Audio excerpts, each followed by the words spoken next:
Hoje falaremos sobre o livro A Língua de Eulália. Mas antes de começar a tratar sobre o conteúdo, vamos trazer um breve contexto sobre o autor da obra.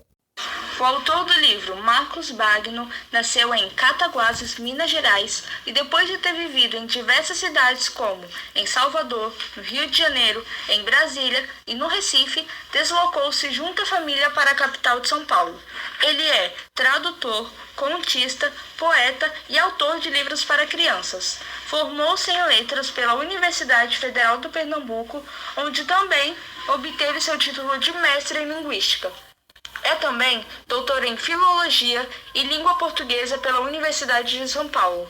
Ele possui inúmeras publicações sobre a língua falada no país, incluindo a obra na qual estamos tratando.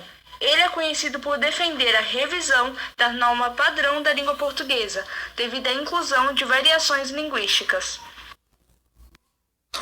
A Língua de Eulália foi publicada pela primeira vez em 1997.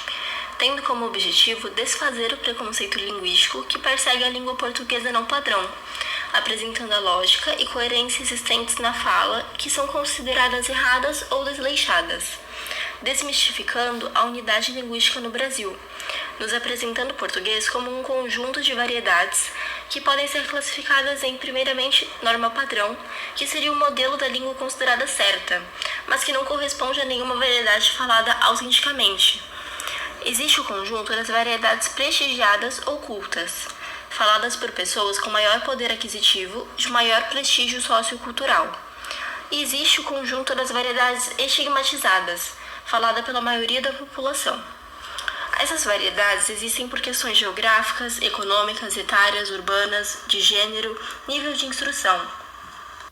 No decorrer do livro, fica claro que a educação linguística deveria ser voltada à construção da cidadania, com práticas que permitam ao estudante a compreender a língua e saber usar a fala nos diferentes contextos em que se encontraria. Apesar da primeira publicação ser de 1997, o assunto se mostra atual, visto que a grade escolar ainda exige dos alunos conceitos de uma variedade que não existe mais na língua portuguesa. Ou seja, a própria escola afasta os estudantes quando nega a legitimidade de qualquer variação longe da norma padrão, tratando os alunos como deficientes linguísticos, incapazes de aprender a língua portuguesa. O livro nos apresenta a língua viva, mutável e coerente, expondo que quem acredita no contrário apenas gostaria de se manter distante dos grupos sociais falantes das variedades mais distantes da norma culta atual. Durante a leitura do livro A Língua de Eulália, é possível que aprendamos certos conteúdos e conceitos juntamente com as personagens Vera, Emília e Silvia, durante as aulas ministradas por Irene. Dentre todos os conteúdos ali presentes, os seguintes se destacam. Capítulo 3, Aula 1. Que língua é essa? Onde, na primeira noite em que as 3 mulheres iriam dormir na casa de Irene, a professora as introduz na pauta do português não padrão e ensina sobre o mito da unidade linguística no Brasil. Em um país com grande território e diversidade como o nosso, é impossível que todos falem igualmente o português padronizado. As variações linguísticas no Brasil podem vir a ser fonéticas, sintáticas, lexicais ou semânticas, e justificadas pelas diferenças etárias, socioeconômicas, raciais, de gênero, nível de escolaridade e etc. Capítulo 7, Aula 5. Verbo para que te quero.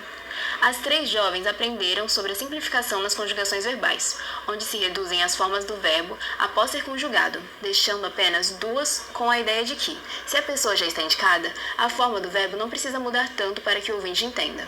O exemplo citado a seguir está no livro e é uma conjugação do verbo amar, presente no indicativo do português não padrão. Eu amo, tu ou você ama, ele ama, nós ou a gente ama, vocês amam, eles amam. Capítulo 8, Aula 6. Agora é com vocês a assimilação. Agora na 6ª aula, Irene apresenta a assimilação, que, como definida no livro, é a força que tenta fazer com que 2 sons diferentes, mas com algum parentesco, se tornem iguais, semelhantes, e que se faz muito presente no nosso cotidiano. Sabe as situações mais informais e descontraídas, onde ao invés de pronunciar fazendo, falamos fazendo, e muitos outros?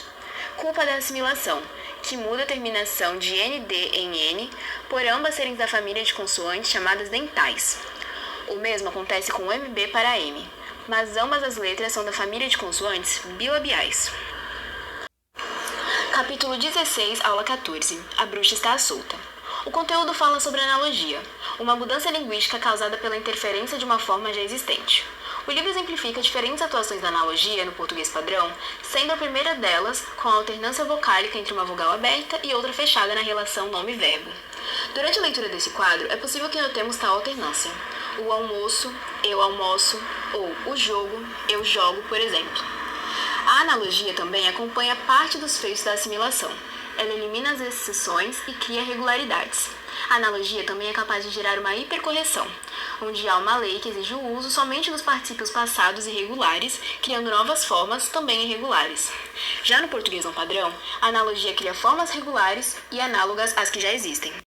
Um último destaque no capítulo seguinte: a forma, a norma e o funil. O conteúdo que encontramos nos mostra que existem incontáveis variedades do português e que o padrão tão falado durante todo o livro é inalcançável para grande parte da população. O livro frisa que na sociedade brasileira as pessoas tendem a ser classificadas como mais ou menos cultas de acordo com o seu grau de escolaridade. Também é mencionado a forma como pessoas consideradas mais cultas do que as outras, parte do grupo privilegiado da sociedade, veem como erradas palavras do português não padrão e repudia quem as usa.